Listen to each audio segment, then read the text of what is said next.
آج کی تہلکہ خیز خبر آپ کے سامنے میں رکھنے جا رہا ہوں، تو ویڈیو کو شروع سے لے کر اینڈ تک پورا دیکھیں۔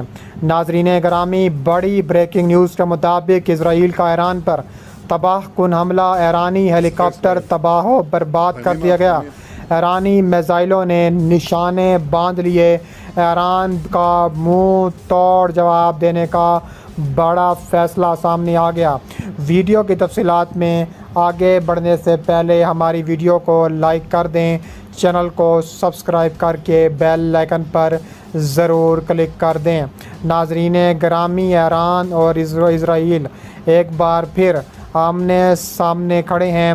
تفصیلات کے مطابق دیکھا جائے تو ایران کا اسرائیل پر تباہ کن حملہ، اسرائیل کا جوابی وار، اسرائیل نے ایران کا ہیلی کاپٹر تباہ کر دیا۔ اس کے علاوہ اسرائیل کی شام میں ایرانی تنصیبات پر بھی بمباری سامنے آئی ہے۔ ایران نے کا 313 فتح راکٹوں سے حملے، 24 اڈے اسرائیل کے تباہ و برباد کر کے رکھ دیے ہیں۔ تفصیلات کے مطابق اسرائیلی طیاروں نے دارالحکومت دمشق کے قریب ایرانی ملیشیاؤں کے ٹھکانوں پر شدید بمباری کی۔ دوسری طرف شامی ذرائع ابلاغ کے مطابق شام کے محکمہ دفاع نے اسرائیلی طیاروں پر جوابی گولہ باری کی ہے۔ ذرائع کے مطابق بمباری میں دمشق کے مغرب میں النبی الحابل کے مقام پر التزامی ایرانی ملیشیاؤں کے ٹھکانوں کو نشانہ بنایا گیا۔ اسرائیلی طیاروں نے لبنان کی فضائی حدود سے گزر کر شام میں کارروائی کی، دمشق میں کارروائی کی، لبنان کی سرحد کے قریب بھی کارروائی کی اور ایرانی ملیشیاؤں کے متعدد ٹھکانوں کو برباد کر دیا اور ایران کا ہیلی کاپٹر تباہ و برباد کر دیا۔ شام کے سرکاری میڈیا نے اس واقعے سے متعلق خبر دی ہے کہ علاقے کے مکینوں اور باغیوں کا کہنا ہے کہ عراق کی سرحد کے نزدیک واقع شاہراہ پر ایک فوجی ڈرگاڑی پر حملہ کیا گیا۔ تاہم اس واقعے کے بارے میں مزید تفصیلات سامنے نہیں آئیں۔ جس علاقے میں بس پر حملہ کیا گیا یہ شامی فوج اور ایران نواز ملیشیاؤں کے زیر قبضہ ہے۔ اس کے نزدیک واقع قدیم شہر پلمائرا میں شامی فوج کا اڈہ ہے۔ علاقے سے تعلق رکھنے والے ایک منفرد سینئر فوجی افسر نے کہا ہے کہ حملے کا نشانہ بننے والی گاڑی میں چھٹیاں گزارا کر واپس آنے فوجی اور حکومت نواز بھی شامل تھے۔ ایک اور ذرائع کا کہنا ہے کہ حملے میں کم سے کم 30 شامی فوجی ہلاک ہوئے ہیں اور ان میں زیادہ تر تعلق شامی فوج کی ایلیٹ بریگیڈ تعلق سے ہے۔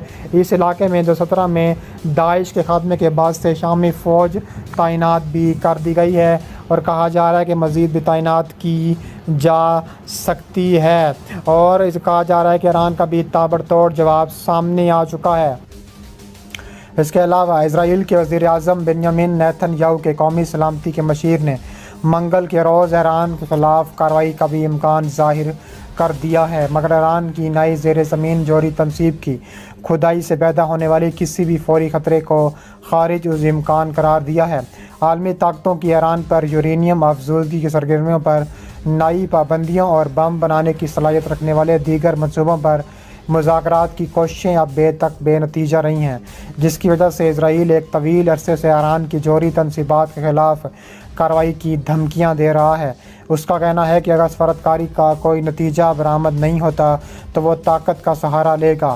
اسرائیل کی مسلح افواج سربراہ لیفٹیننٹ جنرل ہرزی حالوی نے ایک سیکیورٹی کانفرنس میں تقریر میں کہا ہے کہ ایران نے یورینیم کو افزودہ کرنے کی صلاحیت میں پہلے دن سے بڑی خبر دے رکھی ہے۔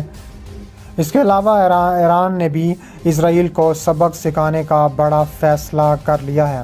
اس کے علاوہ انہوں نے مزید بتایا ہے کہ یہ پیش رفت کیا ہو سکتی ہے اور نہ ہی یہ بتایا ہے کہ کیا کارروائی کی جا سکتی ہے اور کس کے ذریعے کی جا سکتی ہے۔ حالوی نے ہرزیہ میں بین الاقوامی قومی سلامتی فورم سے خطاب میں اسرائیل کے اتحادی امریکہ کی جانب اشارہ کرتے ہوئے کہا ہے کہ ہمارے پاس صلاحیتیں ہیں، دوسرے کے پاس بھی صلاحیتیں ہیں۔ ماہرین اس بات پر منقسم ہیں آیا اسرائیلی فوج ایران کی جوہری تنصیبات کو دیر پا نقصان پہنچانے کی صلاحیت رکھتی ہے جو دور دراز منتشر اور دفاعی ہیں۔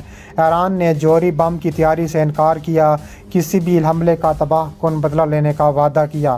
یہ قیاس رائیاں کی جا رہی ہیں کہ اسرائیل ایران کی سرحدوں پر واقع ممالک کو حملوں کے لیے اسپرنگ بورڈ کے طور پر استعمال کر سکتا ہے۔ چنانچہ ایران کی ہمسایہ ملک آذربائیجان نے اسرائیل کے مضبوط تعلقات کے باوجود اس خیال کو مسترد کر دیا۔ اس کے علاوہ کہا جا رہا ہے کہ ہم دوسرے ممالک کے تنازعات یا مسائل میں مداخلت سے گریز کرتے ہیں، بشمول کچھ کارروائیوں یا مہم جوئی کے لیے اپنی سرزمین دینا۔ اس کے علاوہ یہ تنصیب جولائی 2020 میں ہونے والے دھماکے، آگ کی زد میں آنے والے نیتنز کے قریب یورینیم سینٹریفیوجز مینوفیکچرنگ میں مرکز میں تبدیل ہوگی۔ اسرائیل کے قومی سلامتی کے مشیر زاچی ہانجی نے کانفرنس میں کہا ہے کہ زیر زمین تنصیبات پر زمین پر کی تنصیبات کے مقابلے میں حملہ کرنے کی صلاحیت محدود ہو جاتی ہے، جو یقیناً آسان ہے، لیکن اس معاملے کے بارے میں جو کچھ کہا جا سکتا ہے وہ یہ ہے کہ ایسی کوئی جگہ نہیں جس کا رسائی ممکن نہ ہو۔ ایران نے مذکورہ واقعے کے بعد 2021 میں اعلان کیا تھا کہ وہ اپنے کچھ سینٹریفیوجز مینوفیکچرنگ ہالز کو نیتنز کے قریب پہاڑی مرکز میں منتقل کرنے پر کام کر رہا ہے۔ اس علاقے میں ایرانی انجینئرز طویل عرصے سے کھدائی کا کام کر رہے تھے۔ ہانجی نے مزید کہا، کسی بھی صورت میں نیتنز کے قریب زیر زمین تنصیب مکمل ہونے سے کئی سال دور ہے۔ انہوں نے کہا، اگرچہ واشنگٹن ایران کے ساتھ سفارتی کاری کو ترجیح دیتا ہے، لیکن اتحادیوں کو آنکھ کے بدلے آنکھ نظر آتی ہے اور آخری حربے کی فوجی کارروائی کے لیے ممکنہ سرخ لکیروں میں کوئی خاص فرق نہیں ہے۔ فلسطینی مقاومتی تحریک کے سیکرٹری جنرل نے حیا ویب سائٹ واشنگٹن کو انٹرویو دیتے ہوئے کہا ہے کہ اب تک صرف تحریک جہاد اسلامی نے حملوں میں حصہ لیا، لیکن مستقبل میں صہیونی حکومت کی جارحانہ کارروائیاں جاری رہیں تو جوابی کارروائی میں صرف جہاد اسلامی نہیں بلکہ حماس اور حزب اللہ تمام مقاومتی تنظیمیں مل کر صہیونی حکومت کے خلاف کارروائی کریں گی۔ انہوں نے مزید کہا کہ دشمن کو اس بات کا اندازہ ہے کہ فلسطین کے خلاف مزید جارحیت کی صورت میں حزب اللہ اور حماس بھی میدان جنگ میں وارد ہوں گے، اس لیے صہیونی حکومت مزید کارروائی کرنے سے گھبرا رہی ہے۔ انہوں نے صہیونی جیل میں شہید ہونے والے مجاہد کمانڈر خضر عدنان کی شہادت کا اسرائیل کو ذمہ دار ٹھہراتے ہوئے کہا ہے کہ اسرائیل نے جیل کے اندر ان کو شہید کر دیا۔ اگر مزید کسی کمانڈر پر حملہ ہوا تو ہم تل ابیب پر براہ راست حملہ کریں گے۔